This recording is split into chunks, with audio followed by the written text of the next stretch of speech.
Iran America या दोन देशांमध्ये सुरू असलेल्या युद्धामुळे केंद्र सरकारने घरगुती गॅसमध्ये 60 रुपयांनी वाढ केलेली आहे व व्यावसायिक गॅसमध्ये 115 रुपयांनी वाढ केलेली आहे। त्यामुळे आता घरगुती गॅस हा 913 रुपयांनी महागलेला आहे। या गॅस दरवाढीचा फटका सर्वसामान्य जनतेला, महिलांना व व्यावसायिकांना बसलेला आहे। एकीकडे सरकार लाडकी बहीण योजनेतून 1500 रुपये देऊन आमच्या माता भगिनी महिलांना खुश करत आहे आणि दुसरीकडे अचानकपणे गॅस दरवाढ करून आमच्या महिला भगिनींना रडवत आहे।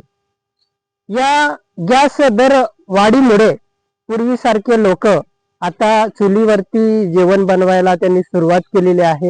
हे जे गॅस आहे सर्वसामान्यांच्या घरातून आता गायब होत चाललेले आहेत आणि छोटे व्यवसाय, हॉटेल, खानावळी ह्या बंद पडत आहेत, कारण की या व्यावसायिकांना गॅस सुद्धा आता मिळत नाही आहेत।